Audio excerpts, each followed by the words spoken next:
The first thing Ethan Cole noticed when he woke up was not the pain. It was the silence. Not the gentle hospital quiet filled with distant footsteps and murmured voices, but a deeper kind, the kind that lived inside him.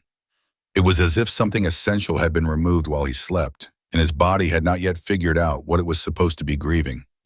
He lay beneath crisp white sheets in a private recovery room overlooking a gray Seattle morning. Raindrops slid lazily down the glass like tired tears blurring the outlines of cranes and unfinished condominiums in the distance. His chest felt tight, his limbs heavy, but his mind floated in a strange clarity that made the world feel newly unfamiliar. A nurse noticed his eyes fluttering and rushed to his bedside. Her voice was soft, practiced, careful not to frighten him. "You're awake, Ethan. You've been in a coma for 7 weeks." 7 weeks.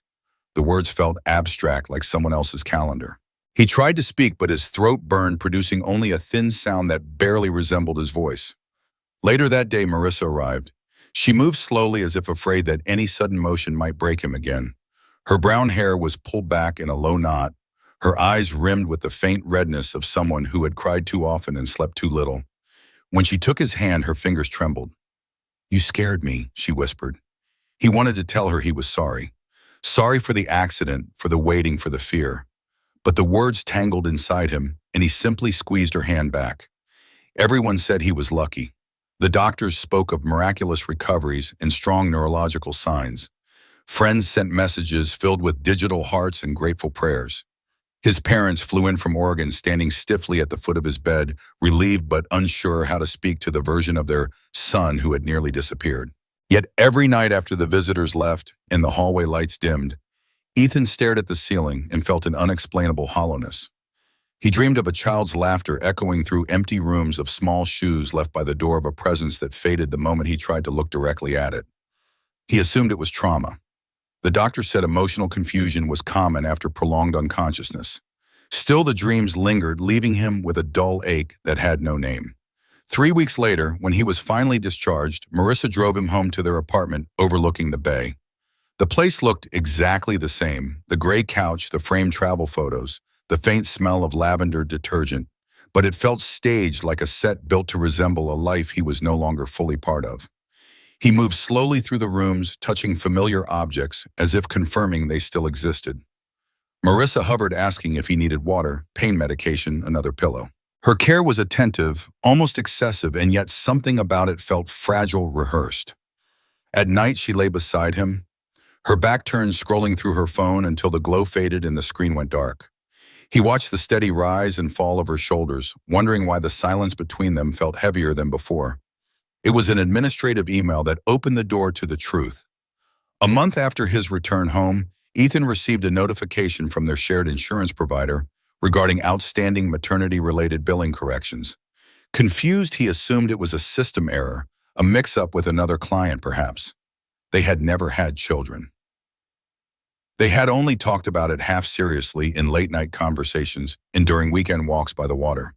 He forwarded the email to Marissa. "Do you know what this is?" he asked casually, trying not to sound alarmed. She replied hours later, "I'll check with them. Probably a mistake." But the word mistake did not erase the faint chill that crept into his chest. Days passed. The email remained unresolved. While updating his personal health portal for a follow-up appointment, Ethan noticed an unfamiliar entry under Marissa's medical history, a code he did not recognize dated during the weeks he had been unconscious. He clicked. The words appeared on the screen without ceremony: elective termination of pregnancy, procedure completed without complications. The room seemed to tilt. He read the line again, then again. His heart pounded in his ears, drowning out the distant hum of traffic outside their window. His hands trembled as if his body were reacting before his mind could fully comprehend what it meant. Pregnancy, termination, a child, their child. His breath came shallow, his vision blurring as memories rearranged themselves in painful clarity. The conversations about baby names. Marissa's subtle fatigue before the accident, her strange sadness at his bedside in the hospital. The silence inside him suddenly had a shape. That evening, Marissa came home with takeout containers and an apologetic smile. She spoke about a stressful meeting, about how she almost forgot to pick up his medication. Her voice filled the apartment light and familiar. Ethan watched her, his mind echoing with the quiet words on the screen. He did not confront her. Not yet. He simply nodded, forcing his face into neutrality, while something deep within him began to fracture, not loudly but slowly, with the unbearable soundlessness of something breaking beyond repair. The silence he had felt since waking was no longer empty. It was grieving. Before the accident, before the hospital lights and the silences that would later hollow their marriage, Ethan Cole believed his life was quietly perfect. He and Marissa had met 6 years earlier at a downtown Seattle co-working space, a place that smelled faintly of burnt coffee and ambition. Ethan was freelancing as a UX designer, piecing together contracts from tech startups that promised innovation and stability in the same breath. Marissa worked in corporate communications for a mid-sized real estate development firm that specialized in high-end waterfront condominiums. She had the kind of composure that made people listen when she spoke, calm, professional, almost untouchable. Their first conversation had been about noise. Ethan complained about the clatter of keyboards and conference calls that leaked through the thin walls. Marissa smiled politely and told him that chaos was the price of building something new. It was the first of many moments where her practicality balanced his quieter, more reflective nature. They moved in together after a year into a compact apartment overlooking Elliott Bay. It had tall windows, pale hardwood floors, and a narrow balcony that barely fit 2 chairs and a small table. On warm evenings, they drank wine there, watching ferries glide across the water like unhurried ghosts. It was on that balcony that they first spoke seriously about children. They didn't plan right away. There were promotions to chase student loans to manage a city that was growing faster than either of them could predict. But they spoke about it in fragments, half-jokes about baby-proofing shelves, late-night debates over whether a child should grow up with its own, quiet admissions about their own childhoods. Ethan imagined teaching a son or daughter how to ride a bike in one of Seattle's damp parks, imagined small hands gripping his fingers as they crossed busy streets. Marissa, more cautious, spoke about school districts and college funds, about waiting until things felt secure. Security to her was not just a word, it was a shield. Her job demanded it. Marissa's firm was preparing to launch a flagship luxury development along the waterfront, a glass and steel structure marketed to wealthy transplants who wanted a piece of Seattle's modern promise. As the company's communications lead, she became the public face of the project. Her days filled with press briefings, investor calls, and crisis management emails that arrived long after midnight. She learned to keep her voice calm even when a journalist pushed too hard to smile, when executives spoke over her, to accept last-minute deadlines without complaint. Her phone never stopped vibrating. Her calendar looked like a puzzle someone had assembled incorrectly. At first she handled it with practiced grace, but gradually the pressure began to carve small changes into her habits. She skipped dinners. She brought her laptop to bed. She stared at her reflection in the bathroom mirror a little longer than necessary, as if checking whether she still recognized herself. Ethan noticed. He offered to cook more, to take on more freelance work so she could consider stepping back. She thanked him, kissed his cheek, and said she was fine. "You don't get opportunities like this twice," she reminded him. "I just need to get through this year." The year kept stretching. At family gatherings, questions about children became more frequent. Marissa's mother asked gently at first, then with a hint of concern. Her friends from college shared photos of nursery rooms and baby showers on social media, filling her phone screen with pastel colors and smiling faces. Each image planted a quiet comparison inside her. She loved Ethan. That was never in doubt. But love did not cancel the fear that she might lose everything she had worked for if she paused even briefly. She had watched colleagues quietly sidelined after taking maternity leave, their projects reassigned, their names slowly fading from important meetings.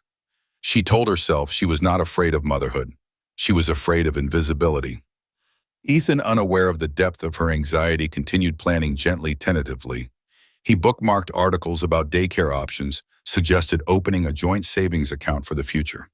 He did it without pressure, believing patience would make their dream more real, not less. One rainy evening, after a particularly tense week at Marissa's office, she came home pale and quiet. They ate dinner mostly in silence, the sound of rain tubbing against the windows, filling the gaps between their words. When she finally spoke, her voice was soft. "Do you ever worry," she asked, "that we might be building a life that doesn't actually fit us?" Ethan looked at her, confused but open. "I think we're building it together," he said carefully. "We can adjust as we go. She nodded, but something in her eyes suggested she was not reassured. A few weeks later, she found out she was pregnant. The test showed two clear lines on a quiet Saturday morning. Marissa sat on the edge of the bathtub staring at it, her heart racing with something that felt less like joy and more like vertigo. She did not tell Ethan right away. Instead, she folded the test into a paper towel and hid it at the back of the bathroom cabinet, as if delaying the truth might give her time to decide how she felt about it. For several days, she went to work as usual, her mind drifting in and out of meetings. She smiled at colleagues, answered emails, and rehearsed press statements, while a single thought repeated in her head: everything is about to change. By the time she finally told Ethan, his reaction was quiet but unmistakably full of wonder. He hugged her carefully, as if afraid she might vanish, and whispered that they would figure everything out together. Marissa smiled back, returning his embrace. But inside, her fear did not fade. It grew roots.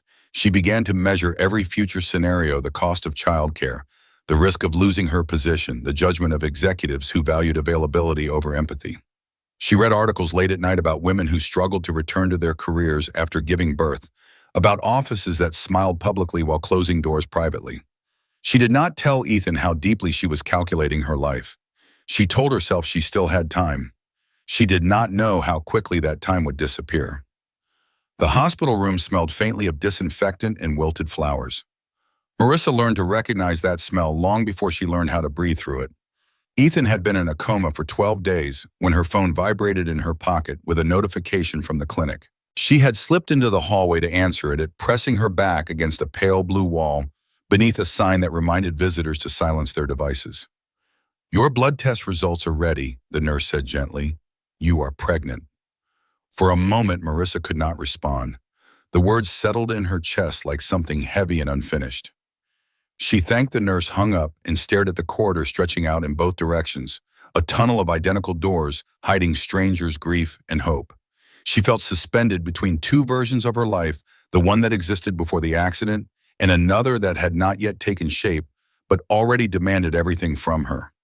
When she returned to Ethan's room, he lay exactly as he always did, still pale, his chest rising and falling with mechanical patience.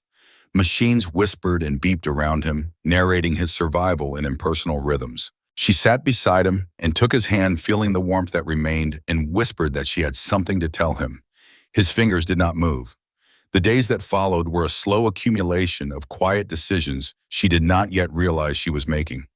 The neurologist spoke to her in careful language about probabilities and timelines. They did not know how long Ethan would remain unconscious. They did not know what kind of recovery he might have. Some patients returned to work. Others needed years of rehabilitation. A few never fully came back. "You should prepare for uncertainty," the doctor said kindly. Uncertainty was a word Marissa had never trusted. At her parents' house in Bellevue, where she stayed some nights to avoid the loneliness of their apartment, her mother watched her closely. Over dinner, she asked questions that sounded casual but carried the weight of concern. "How are you managing everything?" she asked. "Work, the hospital, your health." Marissa hesitated before telling them about the pregnancy. When she finally did, her mother's face softened with cautious joy while her father leaned back in his chair, his brow furrowing slightly.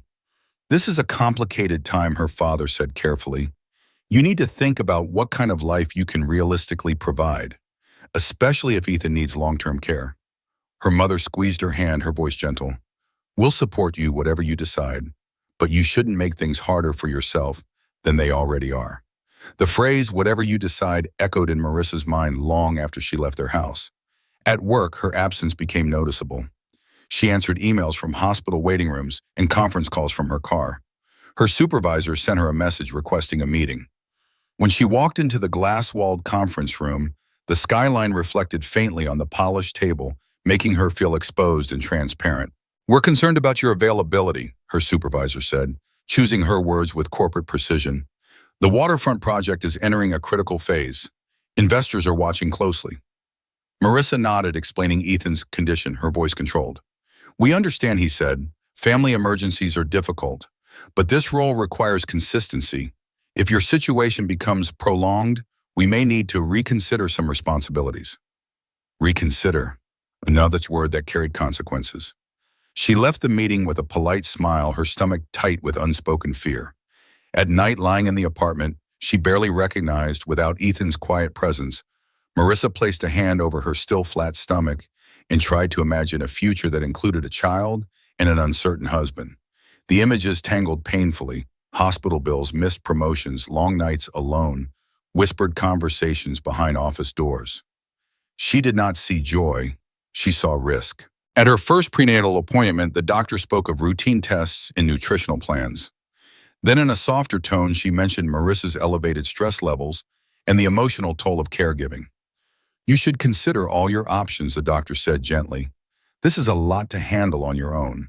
All your options." The phrase joined the growing list of careful suggestions that surrounded her like invisible hands, guiding her toward a conclusion no one openly stated, but everyone seemed to expect her to reach. She began to feel as if the pregnancy were not a beginning, but a complication, a problem to be managed quietly. Marissa did not tell Ethan's parents. She did not tell her friends. She kept the truth folded inside her like a secret that was too heavy to share. Each day she sat by Ethan's bedside talking to him about mundane things: the weather, the traffic, the neighbor's barking dog, while her mind silently calculated her life into smaller, safer pieces. She told herself she would wait. Wait until Ethan woke up. Wait until she felt stronger. Wait until the future stopped looking like a threat. But waiting did not make the pressure disappear. It made it sharper. And somewhere beneath the steady hum of machines, beneath the gentle words of doctors and family and colleagues, a quiet decision was beginning to take shape, one that would redefine her life in ways she could not yet imagine, and fracture Ethan's in ways he would one day feel without understanding why. The morning Marissa made her decision, Seattle was wrapped in a thin, colorless fog that blurred the skyline into something unfinished. From the balcony of their apartment, the water below looked like a sheet of dull metal. She stood there in her robe, one hand resting unconsciously over her stomach, listening to the distant horns of ferries cutting through the mist. She had slept less than 3 hours. Her phone lay on the small patio table screen, dark but full of unopened messages from work, reminders from the hospital, and missed calls from her mother. The world kept asking things of her. No one was asking how much she had left to give. Inside, the apartment felt larger without Ethan. The silence was not peaceful, it was accusatory. It made her feel as though every thought she had was being recorded by invisible walls. She went back in and sat at the kitchen counter, opening her laptop. She searched phrases she had avoided for weeks, typing slowly, deliberately, as if each letter was a small betrayal in itself. Termination during spousal incapacitation, pregnancy while husband in coma, career impact of maternity leave, Seattle. The articles were clinical and personal. They spoke of statistics, timelines, and outcomes. They did not speak of guilt. They did not speak of love. She closed the laptop and stared at the reflection of her face in the dark screen. She looked older than she remembered. Her eyes shadowed her mouth tight with restraint. Her phone buzzed. It was an email from her supervisor. "Need confirmation of your long-term availability by end of week. Investors are concerned. Long-term availability." She read the words twice, then set the phone down carefully, as if it might shatter if she moved too fast. At the hospital that afternoon, Ethan lay as he always did, breathing motionless, suspended between versions of himself. She sat beside him, holding his hand, and for the first time since the accident, she did not speak. She searched his face for answers he could not give. If he could speak, she wondered, would he tell her to be brave, or would he tell her to protect what they were building? Would he forgive her for choosing a future that might not include him the way she had once imagined? She leaned forward, resting her forehead lightly against his hand. "I'm scared," she whispered, finally allowing the words to exist outside her mind. The machines continued their indifferent rhythm. That evening, she called the clinic. Her voice shook as she scheduled the appointment, but she did not hesitate. The nurse on the other end of the line spoke gently, confirming dates, explaining preparation steps, reminding her that she was not alone. But Marissa had never felt more alone. She did not tell her parents. She did not tell Ethan's family. She did not tell her friends. She told herself that fewer people knowing would mean fewer people to disappoint. On the day of the procedure, she took a rideshare to a discreet medical center on the edge of downtown. The driver chatted lightly about traffic and coffee shops. Marissa responded automatically, her mind floating somewhere far above the conversation. The waiting room was quiet, decorated with muted paintings of mountains and forests. Other women sat with their phones in their laps, eyes lowered, shoulders slightly hunched, a shared posture of private reckoning. When her name was called, she stood slowly, feeling the weight of what she was about to do settle fully into her body. The nurse asked routine questions. Allergies? Last meal? Emergency contact? Marissa hesitated briefly at the last one, then gave her mother's number instead of Ethan's. She told herself it was practical. She lay on the narrow bed under bright lights, her hands folded over her stomach, her breath shallow. The doctor explained the procedure in calm, precise terms, as if describing something that had no emotional consequence. "This is a responsible choice given your circumstances," the doctor said gently. "You're doing what you need to do." Responsible. The words slid into her mind like an anchor. She held onto it tightly as the procedure began. She did not cry. She stared at the ceiling, counting the small cracks in the paint, focusing on anything that kept her from imagining what was being taken from her. When it was over, she was given instructions, prescriptions, and a paper cup of water. She was told to rest, to avoid heavy lifting, to call if she felt unwell. She nodded, gathering her belongings with careful movements. Outside, the fog had lifted slightly, revealing a pale blue sky that felt undeservedly bright. On the ride home, she pressed her forehead against the cool glass of the window and whispered to herself that she had done the right thing, that she had chosen stability over chaos, that she had protected both of them, that love sometimes meant making decisions no one else could understand. She repeated it until the words sounded almost true. But that night, alone in the apartment, she stood in the bathroom and stared at her reflection. For the first time, she did not recognize the woman looking back at her. And in the quiet, she felt something leave her that would never return. The email arrived on a quiet Tuesday morning. Ethan was sitting at the small desk by the window, the gray Seattle sky hanging low over the bay like a heavy lid. He had just finished a telehealth follow-up, answering the familiar questions about headaches, dizziness, and memory lapses. When the notification slid across his screen, subject outstanding maternity billing adjustment. At first, he almost ignored it. Since the accident, his inbox had become a cluttered archive of medical reminders, insurance updates, and automated sympathy disguised as customer care. But something about the word maternity stirred a faint unease that he could not explain. He opened it. The message was brief, polite, and disturbingly impersonal. It referenced a billing discrepancy connected to a procedure performed under Marissa's coverage during his hospitalization. It included a link to review the detailed statement. He hesitated, then he clicked. A new page loaded slowly, as if giving him time to change his mind. Lines of text appeared: dates, codes, service providers. He scrolled, scanning without truly reading, until his eyes caught a phrase that froze his breath: elective termination of pregnancy. His pulse thudded painfully in his ears. He stared at the screen, convinced that he was misreading it, that exhaustion had blurred his comprehension. He refreshed the page. The words remained. The date was unmistakable, a Tuesday in late March, the third week of his coma. He sat back slowly, the chair creaking beneath his sudden stillness. His mind tried to assemble the fragments of memory he had lost: Marissa's red-rimmed eyes at his bedside, her constant presence, the way she had held his hand and whispered promises he could never hear. Pregnancy, termination, a child he had never known existed, erased while he lay suspended between life and death. His hands began to shake. He pressed his palms flat against the desk, grounding himself against the sudden tilt of the world. He thought of the conversations on their balcony, the tentative excitement, the articles he had bookmarked, the quiet plans that had felt fragile but real. None of it had been imaginary. A wave of nausea rose in his throat. When Marissa came home that evening, the apartment smelled faintly of the dinner she had picked up on her way back: garlic basil warm bread. She set the bag on the counter and turned toward him with a tired smile. "You're still up," she said. "I thought you'd be resting." Ethan did not answer. He stood slowly, holding his phone in his hand, the screen glowing softly in the dim kitchen light. He did not shout. He did not accuse. His voice, when he finally spoke, was frighteningly calm. "Why does our insurance think you terminated a pregnancy while I was in a coma?" The smile faded from her face. Time seemed to stretch thin between them. Marissa's eyes flickered briefly to the phone, then back to his, and in that moment he saw it, the confirmation before she said a word. Her lips parted, but no sound came out. "I found the record," he continued quietly. It has dates, hoodies, doctor's notes. It's not a mistake. Marissa's shoulders sagged as if something invisible had finally pressed down on her fully. I was going to tell you, she whispered. The words landed like ash. You didn't, Ethan said. His voice cracked just barely. You decided for both of us. She stepped closer, reaching out, but he took an instinctive step back as if her touch might physically harm him. I was scared, she said quickly.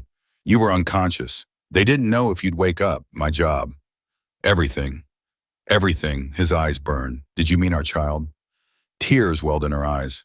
She nodded, unable to speak. Ethan let out a breath that sounded more like a laugh than a sob. I was lying in a hospital bed not knowing if I would live, he said, and you were deciding whether my child should.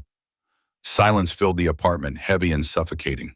He looked around the room, the couch they had chosen together, the framed photos from trips that now felt like artifacts from another life. I don't know who you are, he said softly, and I don't know who I am anymore either. He walked into the bedroom and closed the door. That night he lay awake staring at the ceiling, feeling as if a part of his identity had been quietly amputated. Not just the loss of a child, but the loss of the version of himself who believed in shared futures, in mutual trust, in the safety of love. By morning he had made a decision he did not yet know how to say out loud. The betrayal had not been loud, but it had shattered him all the same. Ethan left Seattle without an argument. There were no slammed doors, no shouting matches, no long nights of desperate negotiation. He packed quietly over the course of 3 days, moving through the apartment as if he were a guest preparing to check out of a hotel room, rather than a husband dismantling his life. Marissa tried to speak to him. She stood in doorways holding folded shirts, offering coffee he did not drink, apologizing in fragments that floated uselessly in the air between them. He listened without interruption, his face unreadable, his eyes distant. I didn't want to hurt you, she said, once her voice trembling. I thought I was protecting us. He nodded slowly as if acknowledging a fact rather than an explanation. Protection doesn't feel like this, he replied. He did not accuse her again. He did not demand answers. He simply withdrew emotionally first, then physically, until the man she loved was already gone long before his suitcase was. On the morning he left, Seattle was wrapped in rain. The street below glistened with reflections of traffic lights, turning red into elongated scars across the pavement. Ethan stood by the door with his bag slung over his shoulder. I'm going to Denver, he said. I need to disappear for a while. Marissa's breath caught. For how long, she asked. He paused, then shook his head. I don't know. She reached for his arm, but he gently moved away. His expression neither angry nor forgiving, simply closed. I hope you find peace, he said quietly. I just can't find it here. And then he left. The door clicked shut with a sound so small it barely registered, and yet it felt like something inside Marissa had broken beyond repair. The days that followed blurred into a hollow routine. She went to work. She answered emails. She smiled during meetings. No one noticed that her hands trembled slightly when she typed, or that she lingered too long in empty rooms. At night, she lay in their bed alone, scrolling through old photos of them hiking trails, balcony sunsets, candid smiles that now felt staged by memory. She typed messages she never sent, rewriting apologies she could no longer deliver. I should have told you. I was afraid. I didn't know how to save us. She deleted them all. Ethan did not block her. He simply never replied. Weeks turned into months. The apartment felt increasingly foreign, in its corners echoing with absence. She moved his belongings into boxes, labeling them carefully as if he might someday return to claim them. She stored them in the back of the closet, unable to throw anything away. At work, her supervisor reassigned parts of her project. The promotion she had once been positioned for quietly vanished from conversations. She was thanked for her dedication and reminded to maintain her performance, polite corporate language that masked indifference. The very stability she had chosen now felt like a thin, unsatisfying shell. Her parents asked gently about Ethan. She avoided giving details, saying only that he needed space. Their concern lingered in every phone call, but she did not invite their sympathy. She believed she deserved the loneliness. Some nights she woke from dreams in which she heard a baby crying in the next room, a sound that dissolved the moment she reached for it. She would lie still, her heart racing, staring at the ceiling until dawn. Guilt became a quiet companion, following her through grocery aisles and office corridors, whispering reminders she could not escape. She had made a responsible choice. She had also lost everything that had made that responsibility meaningful. Meanwhile, Ethan rebuilt himself in Denver with deliberate anonymity. He rented a small apartment near a light rail line, took contract work under a shortened version of his name, and avoided questions about his past. He deleted old photos, he closed shared accounts, he muted his digital history until the life he had lived with Marissa became something that existed only in memory. He told no one about the child, not because it did not matter, but because it mattered too much. The man he became in Denver was quieter, more guarded-shaped by a grief that had no public name. He learned to live with it the way one learns to live with a scar, aware of it, careful around it, but never fully free from its presence. Back in Seattle, Marissa stood in the apartment they had once shared and felt the truth settle into her bones. She had not only lost her husband, she had lost the future she thought she was protecting, and there was no one left to forgive her, not even herself. Marissa learned she was infertile on a quiet Wednesday afternoon in a clinic that smelled faintly of antiseptic and lavender oil.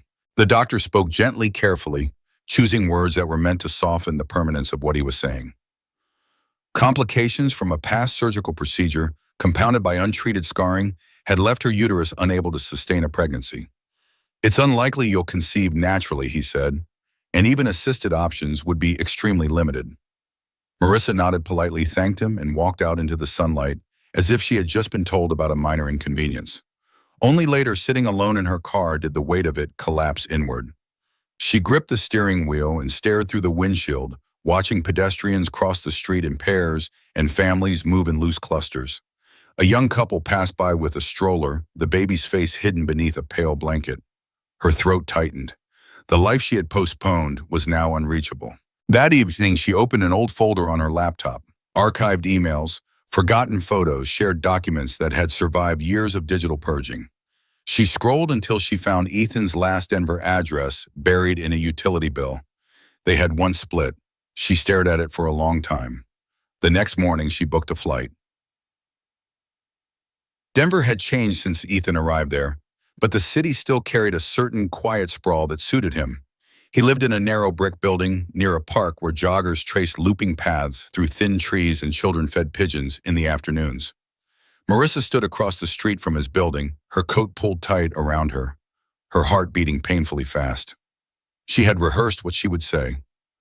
Dozens of versions, apologies sharpened by years of regret, explanations stripped of defensiveness, words meant not to justify but to confess. Still, when she finally pressed the intercom, her hands were shaking.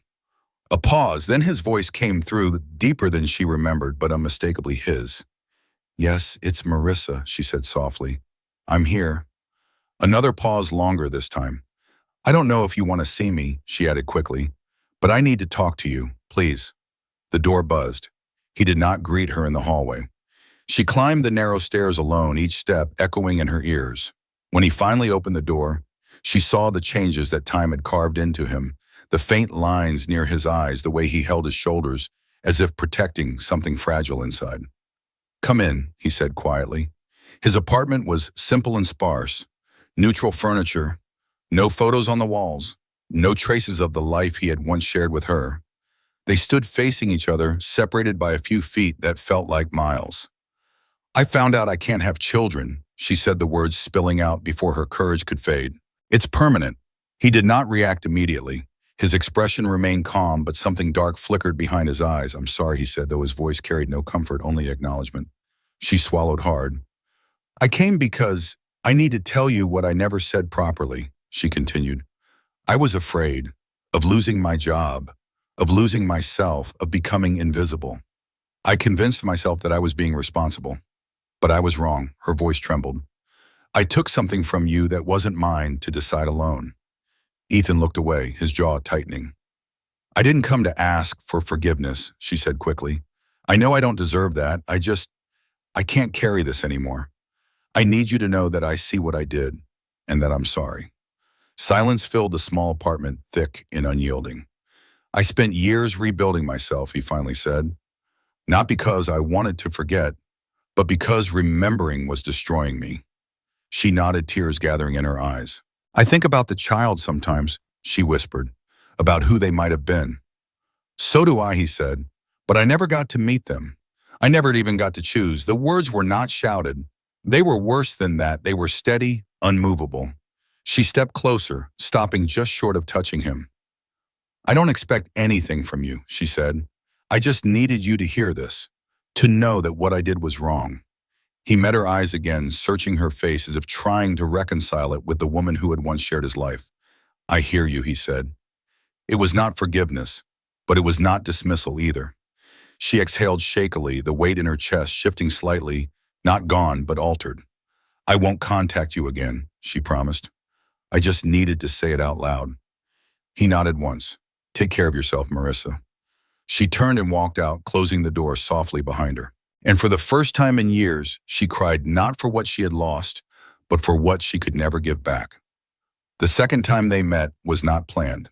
3 months after Marissa left Denver, Ethan stood in line at a small independent bookstore near Union Station, waiting to pay for a thin paperback he had already read once but felt compelled to own. The afternoon sun poured through tall front windows, casting long shadows across shelves stacked with memoirs, poetry, and self-help titles, promising renewal. He was absently flipping through the first few pages when he heard her voice behind him. Ethan. He turned slowly. Marissa stood a few feet away, holding a book against her chest like a shield. She looked different, thinner, quieter somehow, her hair shorter, her eyes carrying a softness that had replaced the sharp urgency he once knew. I didn't know you lived around here, she said cautiously. He nodded. I work nearby. They stood there, strangers, bound by a shared history no one else in the room could see. Can we talk? She asked. Just for a minute. He hesitated, then gestured toward the small cafe tucked into the corner of the shop. They sat across from each other at a narrow wooden table, steam rising from untouched cups of coffee. The room buzzed softly with murmured conversations and the faint clatter of ceramic cups. I didn't expect to see you again, he said. I wasn't looking for you, she replied. I moved here for work, a new firm, a new start. He absorbed that quietly. How are you? She asked. He considered the question carefully. Better, he said finally. Not whole, but better. She nodded, accepting the honesty without pressing further. They spoke about small things, his job, her new apartment, the park near his building, circling gently around the deeper truths neither of them could ignore. Eventually, Marissa's gaze dropped to her coffee. I think about that time a lot, she said softly. Not to punish myself, but to remember what it taught me. And what did it teach you, he asked. That fear can sound like logic, she replied. And that silence can be a kind of violence. The words settled between them, heavy but clear. Ethan looked at her, really looked not as the woman who had betrayed him, but as someone who had been broken in a different way by the same choices. I don't know if I can forgive you, he said quietly. Maybe I never will. She swallowed, but she did not look away. I understand, she said. I didn't come here for forgiveness. I came because I wanted to live honestly, even if honesty doesn't repair what's broken. He nodded slowly.